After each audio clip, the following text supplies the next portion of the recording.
Well, hello everybody. This is going to be a brief tutorial about how to create the VR template in Unity. If you're unfamiliar with this or don't have access to the template on the X Drive, this is how you can create a starting point for any virtual reality game using Unity. I'm using Unity Hub 3.8 and the version of Unity that I've got installed here is Unity 2022.3.9.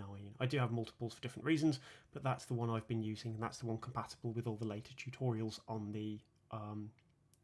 this channel for this year. So I'm going to create a new project from scratch.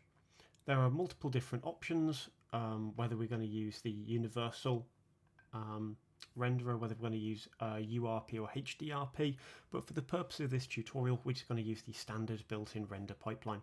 On the right hand side I'm going to give it an appropriate name. I don't care about talking to the cloud or anything like that. I'm going to give it an appropriate name.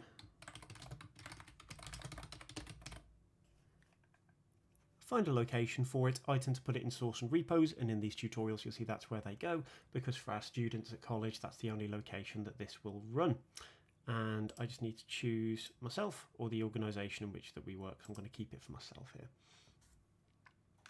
That's going to create the template for us as a standard Unity project, and from there we're going to add all of the features that we need in order to get this working. If you're unfamiliar with Unity, I do have a tutorial about how to use it, how to navigate around, how to install packages, and all the other key information that you might need. But what we're going to cover today is how to create the starting point for your Unity project and how we can make that work in VR and how we can test it in VR. We're also going to look at the device simulator and what that means in order to create the project, and a number of other features as well. So as you can see, that's set up our standard starting point, and from here we're going to embed everything that we need that is virtual reality specific. To do that we're going to go to Window and the Package Manager, which is Window and Package Manager just here. And then we can see all the things that currently came by default in this package, in this default project. We're going to go to the Unity registry and we're going to import the things that we need. Right down the bottom of the Package Manager are the key things that we want. I'm interested in the plugin management, so I'm going to install that. That is the XR plugin management. We're going to change some settings for that in a moment as well, but that should ultimately work. Then we're also going to have a look at the XR interaction toolkit, which is what we use in the demos on this channel. We've also got XR hands, which we're not going to use in this tutorial, but if you are making a mixed reality application or something that uses the Quest 2 or the Quest 3's hand tracking capabilities, you'd also want the XR hands plugin installed.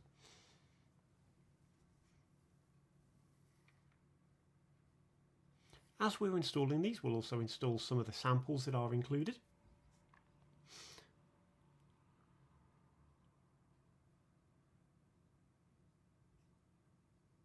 So, as both of those have been installed, what it will pop up here after the interaction toolkit is says that it uses a different input system, and we do need to restart the application in order to include that new input system. It'll do a quick restart, it'll open up, and then we can change our settings. Most of games development is watching a loading bar go from left to right, so get used to this if you're unfamiliar.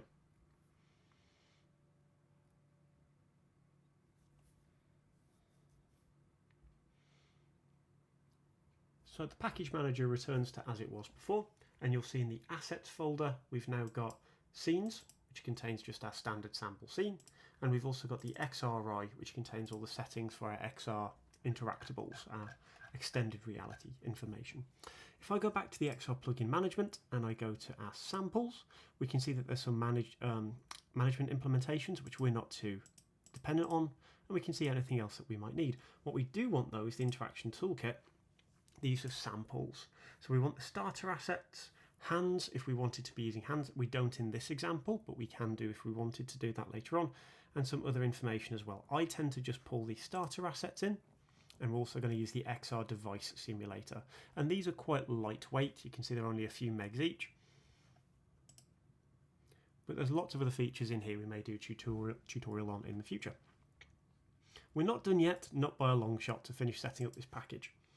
Now that it's taken us to the 2.5.4 interaction toolkit, we need to go and initialize some bits and pieces in here that we need.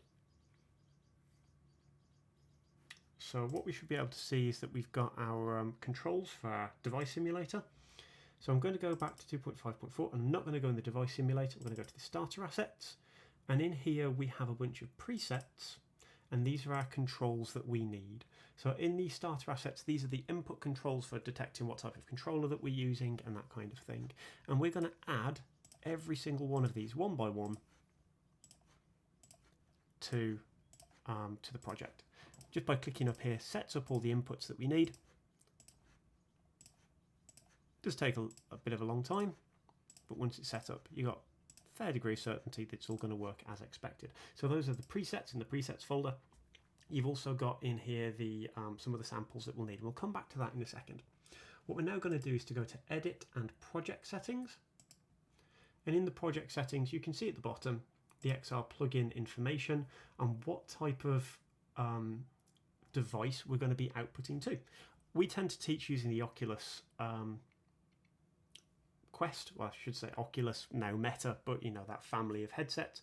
But what is more appropriate and what I recommend for everyone is to use the OpenXR. That's what we teach as well. That setting will mean anything that you develop should work on any of the family of headsets that are set up in this way. There's some settings in there we can change once we do that. It is important you do this step after clicking all of the import buttons that we've got. So I'm just going to click OpenXR one more time. I'm not sure why that didn't pull through. That's not good. Let's just fix that error in the project validation. XR Interaction Toolkit. Don't know why it's not liking OpenXR. Window, Package Manager. Have we not added OpenXR?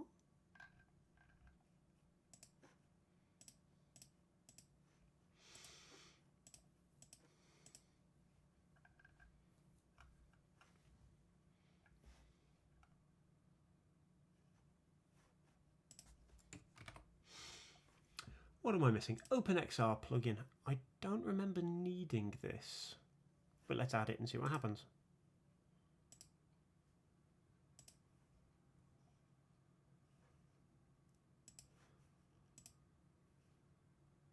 Apparently that was the thing that we were missing.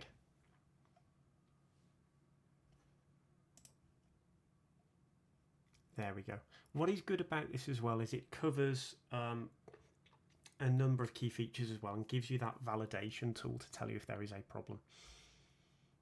So I'm going to fix all of these validation errors.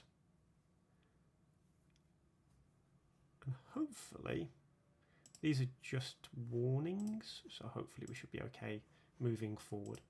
But on the interaction toolkit, in this option here, we can use the device simulator and scenes, or we can have a look at our OpenXR, and this is what we're most interested in now. In the OpenXR setting of the XR plugin management, we need to tell it to be using certain types of controllers. So the enabled interaction profiles. I'm going to click the plus here and choose the type of controllers that we're going to be using. Now I'm going to be using the Oculus Touch controller profile, but you can add all of them if you could potentially be building for lots of different devices. So I'm going to choose the Oculus Touch profile, the validation, and the Oculus Interaction Toolkit. What I'm now going to do is to go from the Assets folder into the Samples, into the XR Interaction Toolkit, into here, into the Starter Assets, and go into the Provided Demonstration Scene. Just to show you that this works, if I press play, I don't currently have a headset connected. So we'll see that moving and using WASD doesn't do anything because it's dependent on the headset. If you don't have access to a headset, you can still develop. What we can now do is go back to Edit and Project Settings. Using the Interaction Toolkit tab here is say use the device simulator. It will detect the device simulator, and then if we press play, it will simulate our input. So now I can click this tab here to give me controls of the UI, and this is simulating having a headset connected. It's not a perfect tool. Things like it doesn't detect if you're moving off of surfaces, for example. Gravity doesn't always apply, but it's a great way of using the different tools to simulate multiple different things. And you can see down here the button presses that are simulated and what that means. So that's how to set up a starting template, and you can now create any scenes that you would like in your scenes folder. Create a new scene, And if you want to pull all of the VR features into this new scene, you don't need to re-import anything. It's all now here for you to use. Key thing though is if you've got the main camera in your scene, you will need to delete that. So I'm going to remove the main camera in our sample scene. If we go to our samples, XR interaction, sample scenes, or starter assets I should say, in here is a very useful list of prefabs, and the most important one that is in here is the XR interaction setup. This is a complete prefab, and if I drag and drop that into the hierarchy, it will give you a starting character controller on the XR origin, a character controller, the ability to move, the ability to teleport, the ability to locomote, the ability to interact, an event system that will detect all main menus and user interface interactions, an interaction manager to detect what you're holding and what you should be doing with that object, an input action manager that handles all of that input as well, and then in the XR origin, all sorts of different features, things like the locomotion system, which we cover in more detail in later tutorials, the camera, the tunneling vignette, which I personally despise. You can turn that off there. That gives you a kind of black outline when you're moving or teleporting. I don't like it. You can turn it off there if you'd like. And then different controller setups. And in later versions of Unity, possibly by next year, they've tidied this up even further. So there'll be more tutorials coming about how to use it. Hopefully that was useful, everybody. That's how you create a VR template in Unity from scratch using nothing but the standard 3D template.